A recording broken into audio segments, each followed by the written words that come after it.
Are we just marking time till Pete gets here? Yes. Okay, we'll just try this and...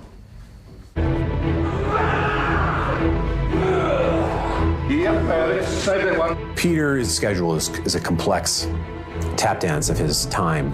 Every day consists of a little bit of everything, from going to scoring sessions, to visual effects reviews, to recording ADR, to sound mixing. I thought the sound of going in and out of the thing could be a little bit more accentuated.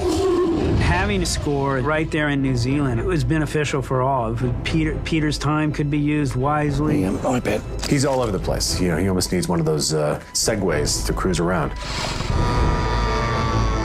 Of course, what always happens with the music recording is that it's at the most frantic time of the movie-making process. It's right in the middle of post-production. And getting the fry pan, and then you go to the guy with the mop getting whacked. So everything funnels together into this very compressed 6-8 week window. That's the sort of water you want to go for, because you believe that it's deep enough. Pete, they're ready for you downstairs. Okay. I see his schedule and I just think, well, I've got it easy. But he has a tremendous ability to be focused on whatever task is in front of him. Even though I'm busy, I love being here. I love the music. Just having it playing while I'm dealing with all this stuff is actually a little different, which is nice. Bit of soft, gentle musical accompaniment.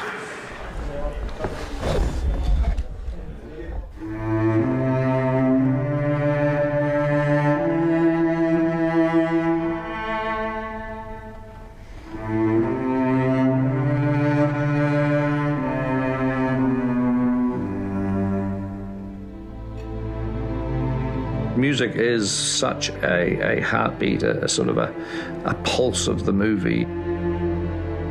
I mean, visual effects, design, production, that's all okay, but I don't know what's more important than music in some respects.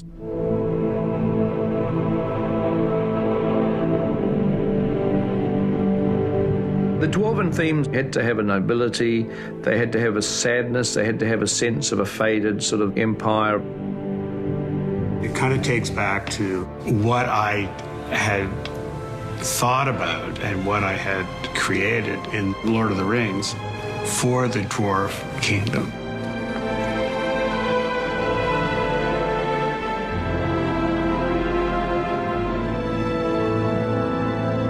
Howard Shore created the sound of Dwarvish culture, the sound of ruined grandeur, something that was once beautiful and proud and great, but has sort of been worn away by the horrors that have befallen it. In The Hobbit, the House of Durin theme has a very similar feel to it.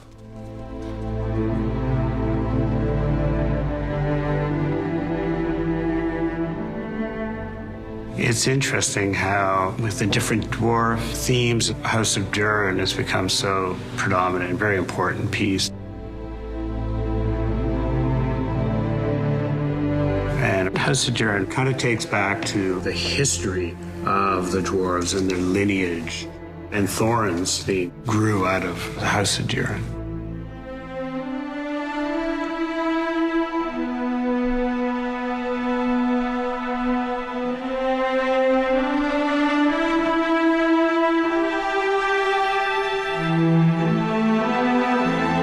What the interesting thing is when you take that theme and you repurpose it in different ways. With Thorin's theme, you begin with a scene that's really kind of before any of the quest has begun. You see Thorin and you hear this very shadowy version of his theme. It's not quite put together yet.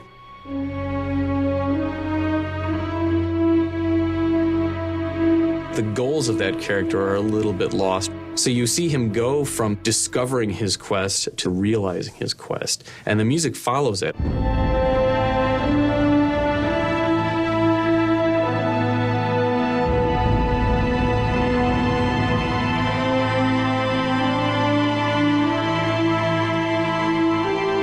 And then, of course, we have the Erebor theme. You hear that piece and you know where you are.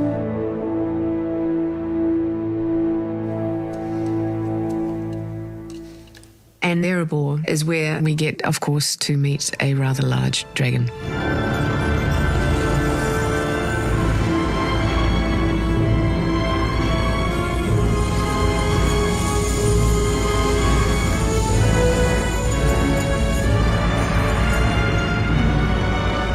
Smog's theme had to accomplish a lot musically. I mean, this is a much more epic, very sinister, cunning, and powerful character. I think Smaug required a sound and a texture different from the rest of the film. There's one Smaug melody that's very long, it takes a long time to develop, and the other one can be done pretty quickly, just with a few notes. You can say Smaug pretty quick. You have the basic form here.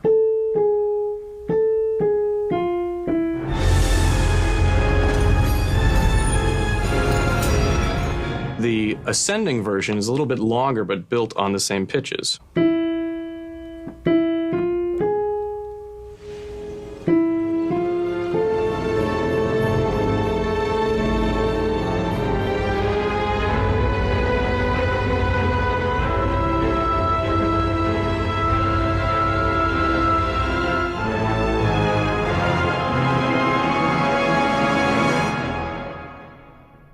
I think that Smaug melody is too sort of comfortable sounding.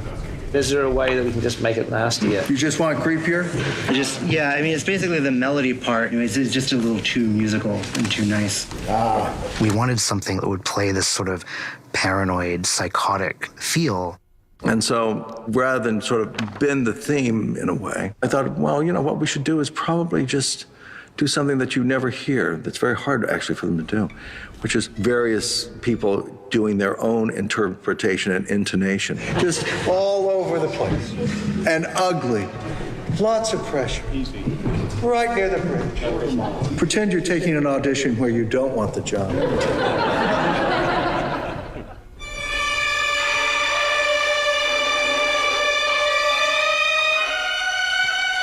And what they were all doing is they were all playing slightly detuned, but all differently. Which is very hard because they've all learned to play in tune. Wow. Outstanding! Did you guys like Conrad, that's wicked. Smaug is somebody who literally is a psychopath. And music is a wonderful secret weapon. It's like the sort of Smaug melody you'd hear with a dentist trying to drill a root canal into your tooth sort of thing, just kind of, it's something that gets into your head, you know? Watch it destroy him. Watch it corrupt his heart and drive him mad. Well, that wasn't too bad, was it? And by the time we get the gamelan and everything else in here, it's going to be just unbelievable. In Smaug's theme, we use eastern elements of the gamelan. Gamelan's a family of instruments from Indonesia. It includes all sorts of different sounds, deep gongs, metallophones, xylophones, a lot of pitched metal instruments. It's very tied into all aspects of Indonesian culture. It was used for ceremonies, used for dances, used for puppet plays. And the legend behind it was that it was designed by this god that lived high up upon a mountain. So you have that idea of somebody up in their mountain using this sound to sort of relate to the other gods around. You wanted to reveal Smaug as a force from the East, something very exotic, and it was a way to bring in the Eastern culture into Smaug.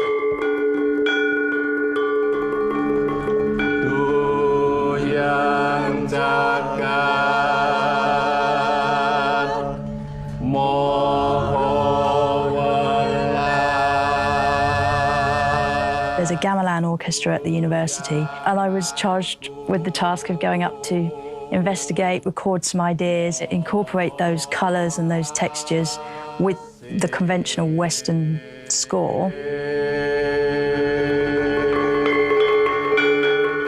concept of the gamelan is the togetherness. We're playing it together.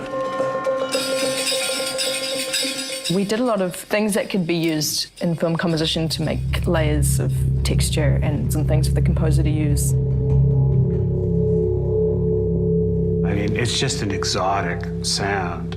And so I would play around with different melodic parts that are tonally written in scales that evoke, pseudo-evoke the East, really.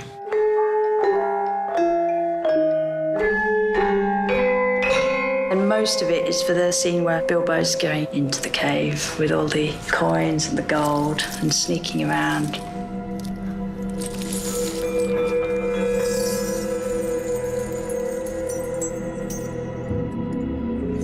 I remember there were spots where we featured it. I just remember pushing up on the fader because we liked the sound. It's a good complement to a lot of the action. You'll hear little tingly, crazy sounds. They almost sound like the jewels, but they're not. They're percussive little hits that accent the stillness of that room and just the quietness. What's that?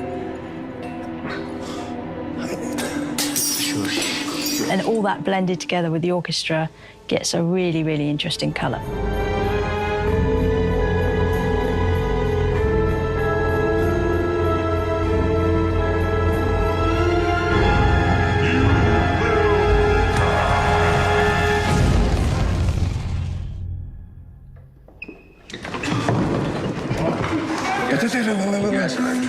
While Smaug's theme dominates that last section of the picture, there is a battle going on with the dwarves and Smaug.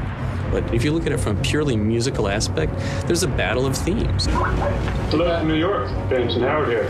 Hi. And suddenly these guys drop buckets on his head. So now Smaug is buying them time, and now the gold starts to go down this channel. So maybe we're almost playing Thorin's plan now.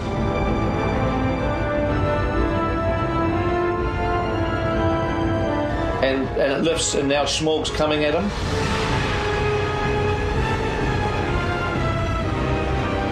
The tide turns, it's going with our guys, now it's going against our guys. It's like watching a high-speed tennis match. From a filmmaking point of view, there's so much subtle stuff that you can do that unconsciously kind of supports the story that you're telling. And now this is the culmination of Thorin's plan. The statue melts, and it's a triumphant moment for Thorin, and that theme's playing. For a moment, we think that Smaug is gone. And suddenly, Smaug bursts out of the gold. And then it changes into Smaug's theme.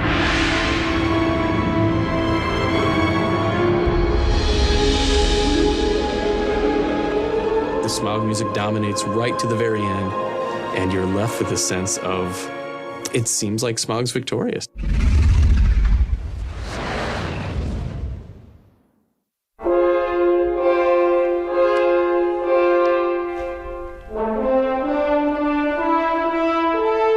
We're here on our last day of scoring, and we're actually recording a section of the film right now that isn't really finished. So it's very hard because we're trying to record a piece of music for a section of film that doesn't exist, and we have kind of a guide of it.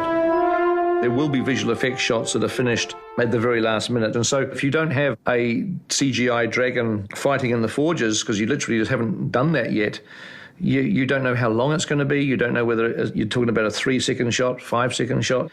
So what you tend to do then is you must give yourself flexibility. And the best way to do that was to record the orchestra in sections. What we would like to do is when we record this section, we're going to split it out, do it in layers. We're recording all those parts of this music separately so that as the picture changes, we'll be able to edit the music and manipulate the music and sort of rearrange it to work well with the new picture. Yeah, so we could do the woodwinds first, please.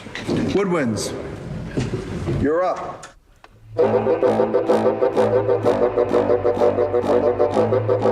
You hear the orchestra playing together all the time, and you hear how good it sounds, and it's a fantastic sound. But then we suddenly started breaking the orchestra up, and then you realize that every individual section is phenomenal. Percussion, thanks. Horns, please.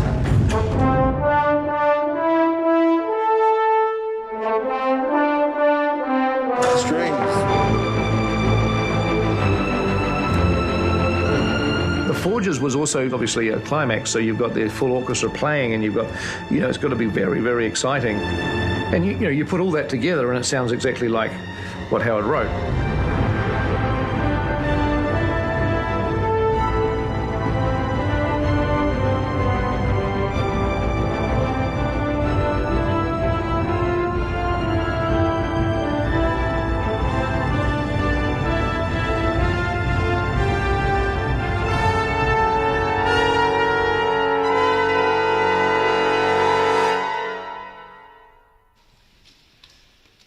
Thank you very much. You've all been amazing. So thank you ever so much.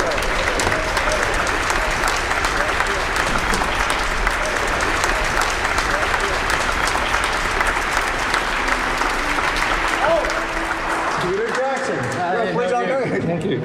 No, I've just come to say that we thought we might want to do the whole score again, one instrument at a time. Hey, folks, just want to thank you very, very much. It's been fantastic. It's I've looked forward every day. I've looked forward to coming in here and sitting and hearing it all. It's just been terrific, and you've done us proud, honestly. Done New Zealand proud too. So congratulations, and thank you so much for all the incredible focus, and you've made our movie sound so incredibly good. Thank you.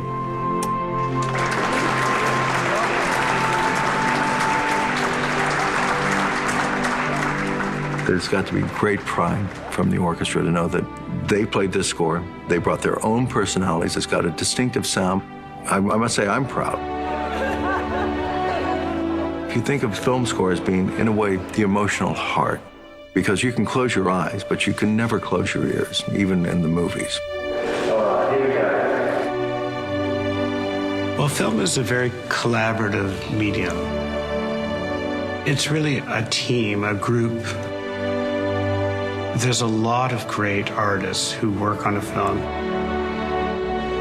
Great engineers, the musicians that I've worked with in England, musicians we've worked with in Wellington that have contributed so enormously. And I always thought that to make good films, you have to have this really good sense of collaboration. You have to have this balance between the arts and all the different disciplines that are required to make a film.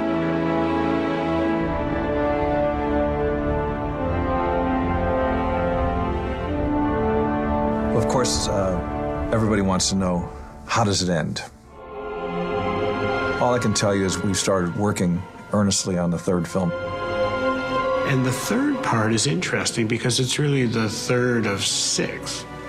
So you're really writing a piece between 2 and 4, and that's an interesting place. So it's not really a closure, really. It's really an ending and a beginning. I'm very much wanting it to be 6 movies that ultimately become a grand story that you can see from beginning to end. Music unites the film, and ultimately it's going to unite the entire 6 films as well. And now I must take my pencil to paper and write a new score. Thank you all for listening.